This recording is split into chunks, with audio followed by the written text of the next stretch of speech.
Welcome to our channel. Today, we're diving into the imaginative world of Tim Burton. Few directors have a visual style as recognizable and distinct as Tim Burton. From the Gothic architecture to the quirky characters, Burton has created some of the most memorable films of the past few decades. From whimsical fantasies to dark tales, we're ranking his movies from best to worst. This is purely subjective, of course, so feel free to disagree and let us know your personal ranking in the comments below. Get ready for a wild ride through Burton's filmography as we explore the highs and lows, the iconic and the overlooked.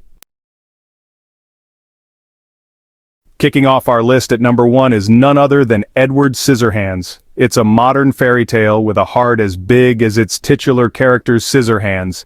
Depp brings a quiet sadness and a childlike wonder to Edward. The film is a beautiful blend of fantasy and romance, with a touch of dark humor. The love story between Edward and Kim is both heartwarming and heartbreaking. Edward Scissorhands is a timeless classic that perfectly encapsulates Tim Burton's signature style.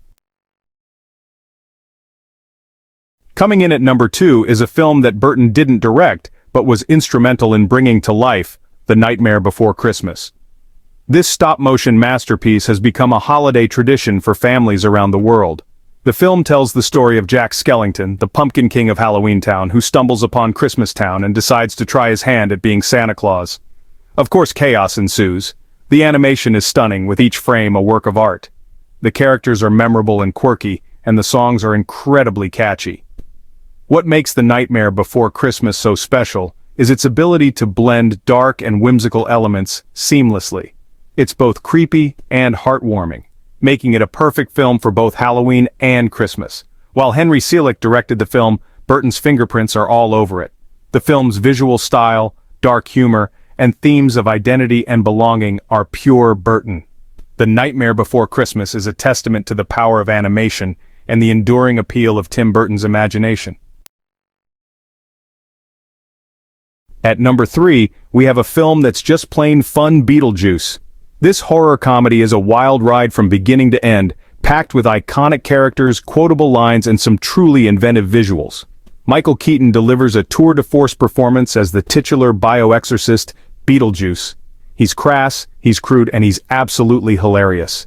The film also features great performances from Alec Baldwin, Geena Davis, Winona Ryder, again, and Catherine O'Hara, who steals every scene she's in as the eccentric Delia Dietz. Beetlejuice is a perfect example of Burton's ability to balance humor and horror.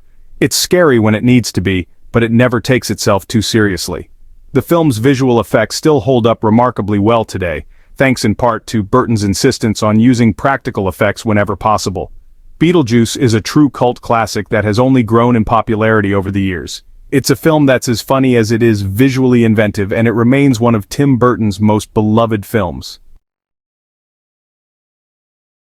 Chapter 4. Coming in at number 4 is a film that changed the superhero genre forever: Batman, 1989. Before Burton's Batman, superhero films were often campy and lighthearted. Burton brought a darkness and a gothic sensibility to the genre that had never been seen before. Michael Keaton's casting as Batman was initially met with skepticism, but he proved his doubters wrong with a brooding and intense performance. Jack Nicholson's Joker is equally iconic, a maniacal and theatrical villain who perfectly embodies the chaos of Gotham City. The film's production design is stunning, with Anton Furst's Gothic Gotham City becoming as iconic as the characters themselves.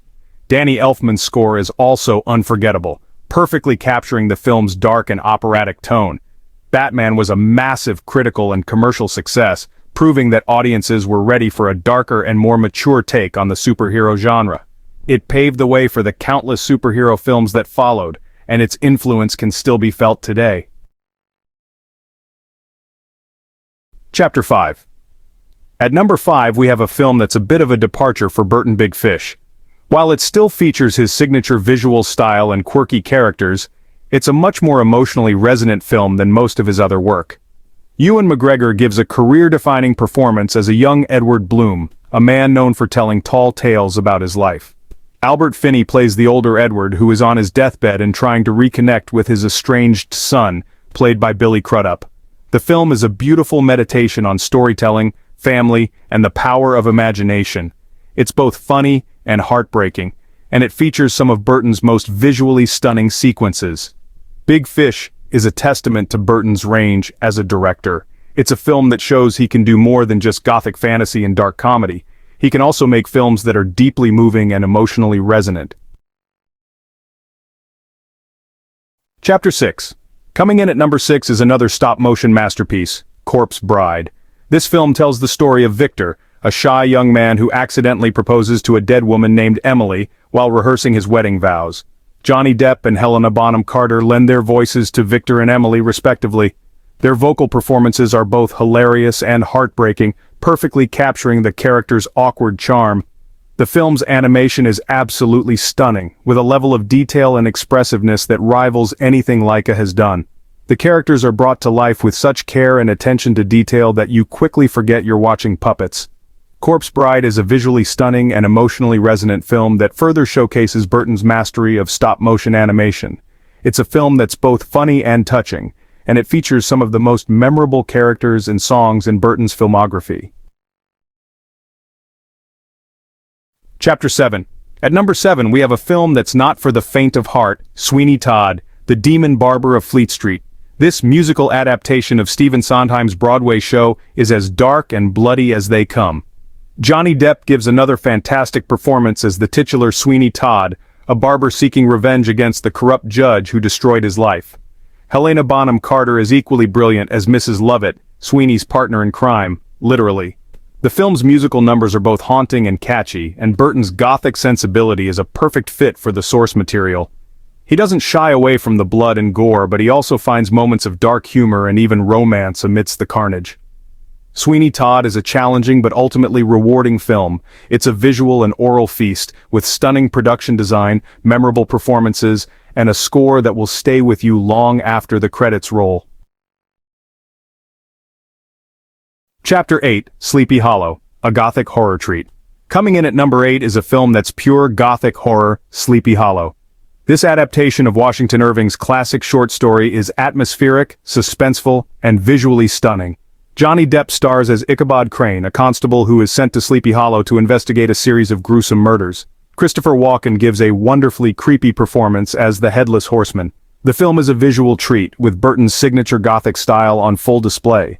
The costumes and sets are incredible, and the special effects still hold up remarkably well today.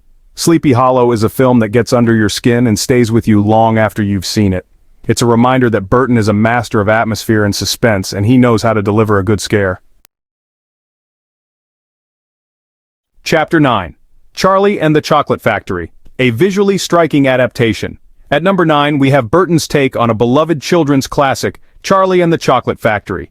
This adaptation of Roald Dahl's book is visually stunning and features some memorable performances. Johnny Depp gives a divisive but undeniably interesting performance as Willy Wonka. Freddie Highmore is perfectly cast as Charlie Bucket, the young boy who wins a golden ticket to tour Wonka's mysterious chocolate factory. The film's visuals are its strongest asset. The Chocolate Factory is a wonderland of imagination and creativity, and Burton's visual style is a perfect fit for Dahl's whimsical world. While some may find Depp's Wonka to be a bit too strange, there's no denying that Burton's Charlie and the Chocolate Factory is a visually striking and imaginative adaptation of a classic story. Chapter 10. Alice in Wonderland, a visual spectacle. Rounding out our list at number 10 is a film that divided audiences and critics alike, Alice in Wonderland. This live-action adaptation of Lewis Carroll's classic story is a visual spectacle, but it lacks the heart and charm of some of Burton's other films. Mia Wasikowska stars as Alice, who returns to Wonderland as a young woman. Johnny Depp plays the Mad Hatter, while Helena Bonham Carter is the Red Queen.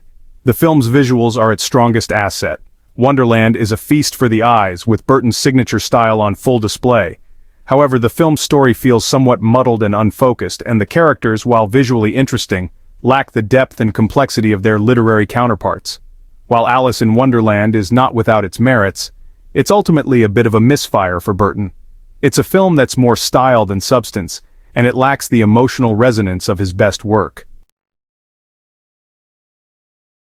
That's our ranking of Tim Burton's movies. Do you agree with our list? Did your favorite make the cut? Every Tim Burton film offers something unique, a testament to his singular vision and lasting impact on cinema. Let us know your favorite Tim Burton film in the comments below. What are your thoughts on his distinct style and recurring themes? Don't forget to like, share, and subscribe for more movie rankings and reviews. We'll see you in the next video.